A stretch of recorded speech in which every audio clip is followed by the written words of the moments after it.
Welcome back to my channel. In today's video, we're finishing Book 5 of St. Augustine's City of God.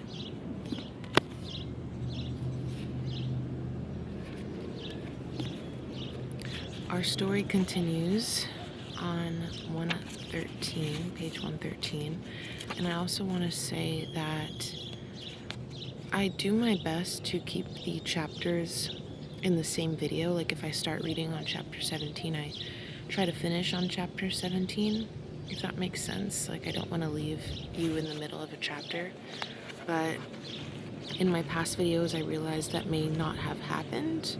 I haven't gone back to watch any of them. I don't rewatch my videos, but if that has happened, then know that moving forward I'm doing my best not to do that.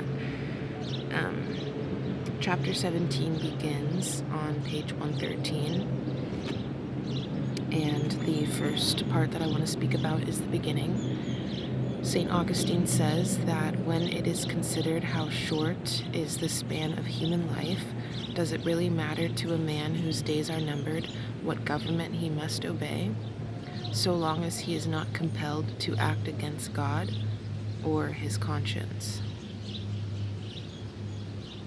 When it is considered how short is the span of human life, does it really matter to a man whose days are numbered what government he must obey, so long as he is not compelled to act against God or his conscience? Even in America, we have the ability to say no when we don't want to do something that goes against what God has asked of us. And I'm sure you can think of a few things that people in our country especially are being asked to do at this time that don't align with God's will. And I'm absolutely sure you could think about other countries in this world that are being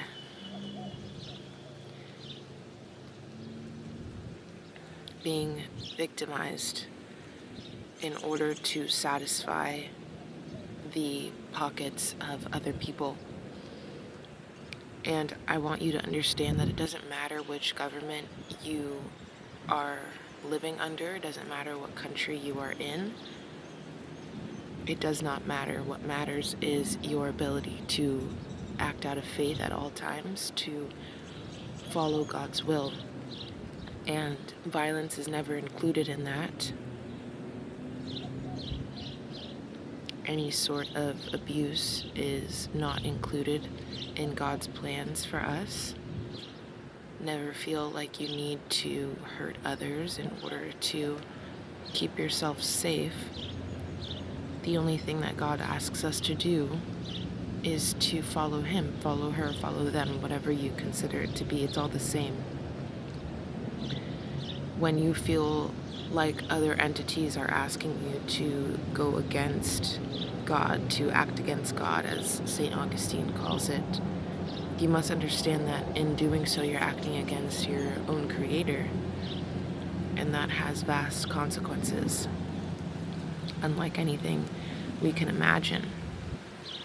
If we look around the world, we can see proof of that, right? I think it's really important that we fully live by this concept of God consciousness first, because in doing so we find that life really is perfect. It really is the way it's meant to be. I like to quote Ram Dass a lot. My favorite saying by his, which was actually from his teacher Maharaji, is love everyone and tell the truth. And Ram Dass had a hard time of really understanding this in the beginning because he thought that the two didn't really coincide.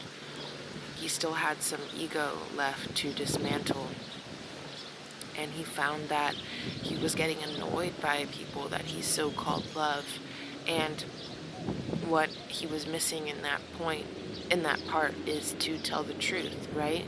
If you feel like other people are annoying you or putting you down or making you upset, then it's your job to tell the truth in how you're feeling, but never lose your love for them, never lose the openness that you feel with them, because if you didn't feel compelled to tell the truth in the first place, then you would know that you don't really love them, you don't really care for them, because they wouldn't be able to affect you to that degree, right? So love everyone and tell the truth. Chapter 17 continues. When all the boasting is over, what is I got distracted by an ant on me. We're just going to let him ride. When all the boasting is over, what is any man but just another man? And even though a crooked world came to admit that men should be honored only according to merit, even human honor would be of no great value. It is smoke that weighs nothing.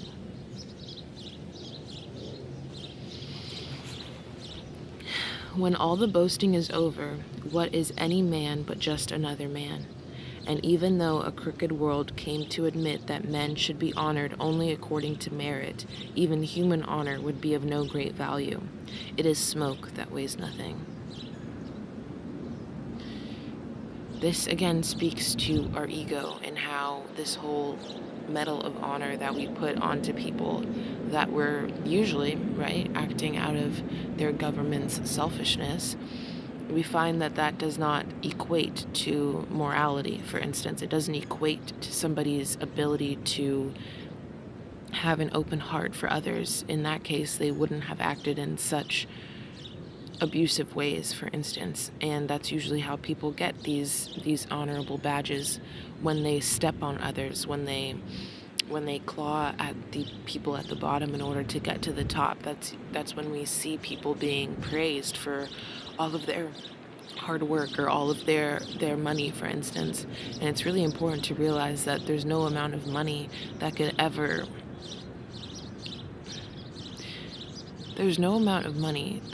make somebody feel comfortable in their being if they are not comfortable in their being.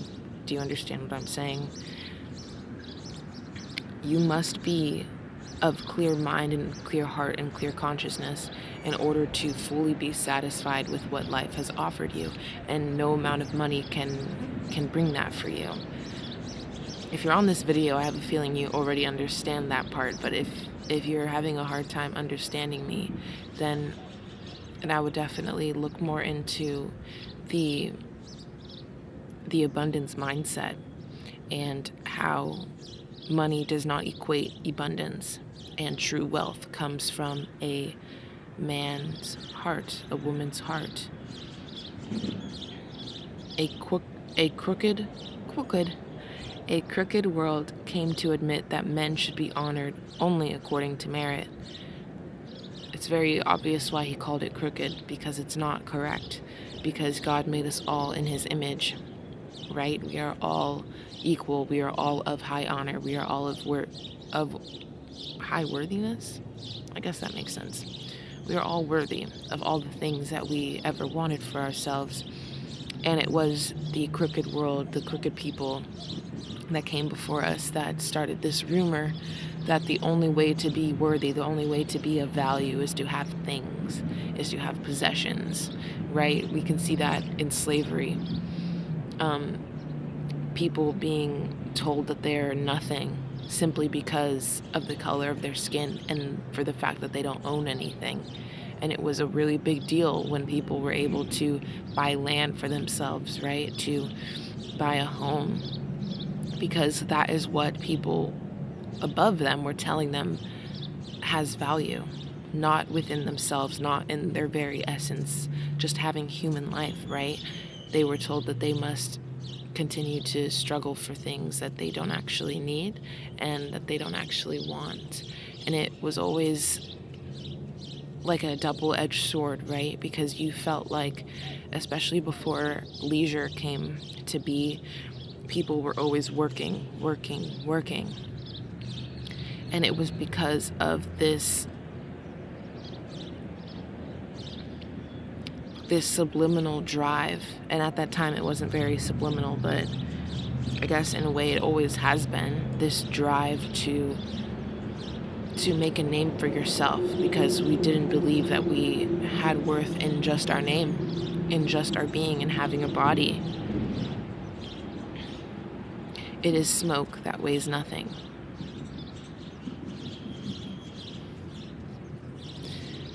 I love that line. It's like these things, these titles that we put on ourselves when we feel like we've reached certain levels.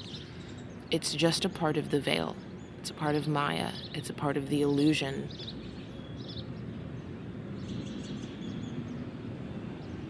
It truly is nothing.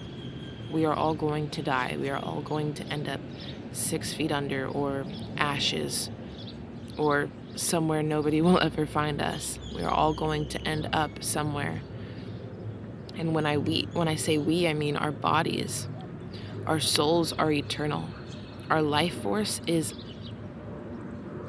undying, right? So think about that. Think about how everything that we place onto our body, all the titles, all of the jewelry, all of the clothes, all of the cars in our driveway, even our house ourselves, we cannot take that with us. We cannot ingrain it into our soul, give our soul a home, right? It already has a home. Our Creator's kingdom is where we will return, is where part of us still continues to live. It's where we will always remain. So why do we damage our soul? Why do we taint our soul, our consciousness, in order to attain things that are fleeting, that are temporary? Why?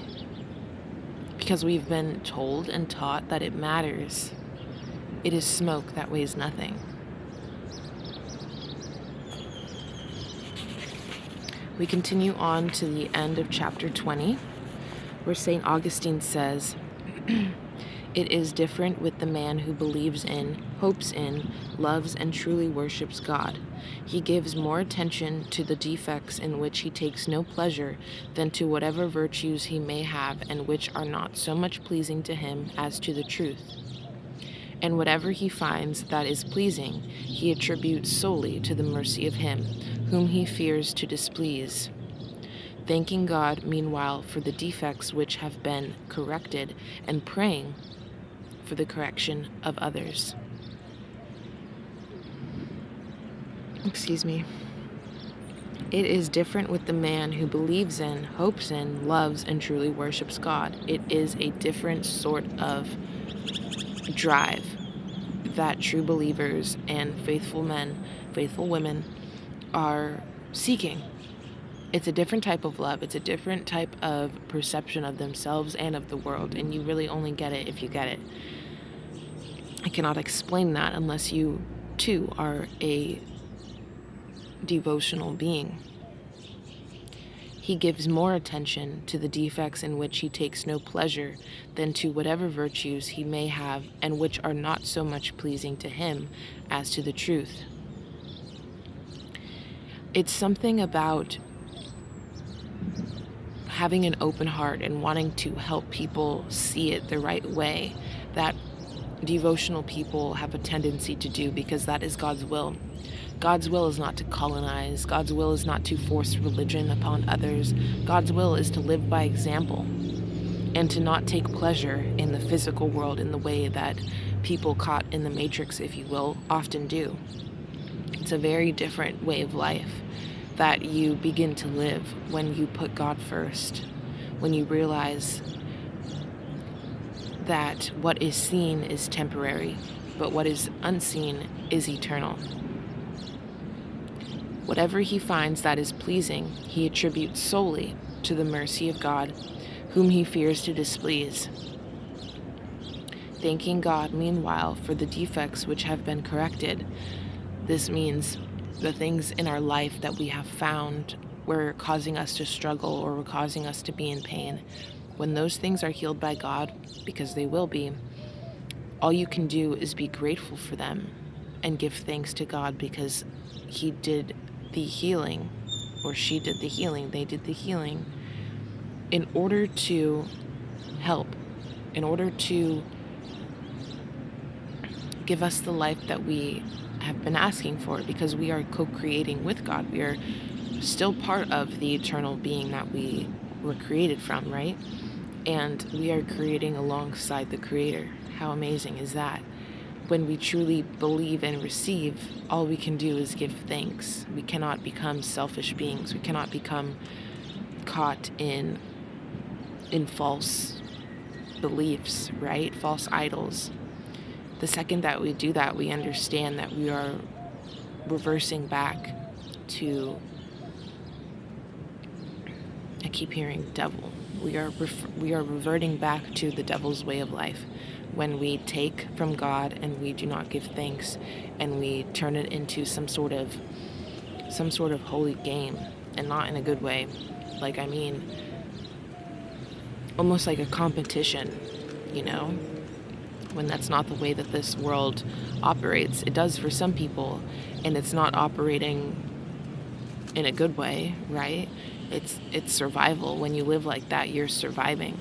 When you live by God's will, you are thriving.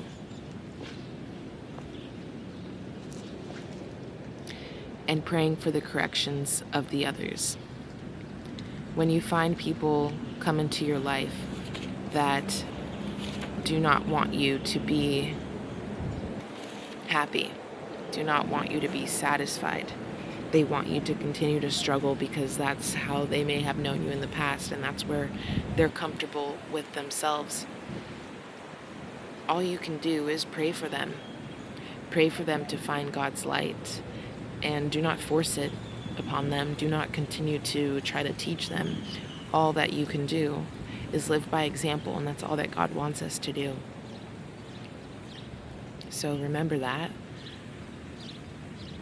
This is the end of book 5, and I'm very, very happy. This book just keeps getting better and better. The keys are in here. This is wisdom, and I'm so grateful. Okay, I love you.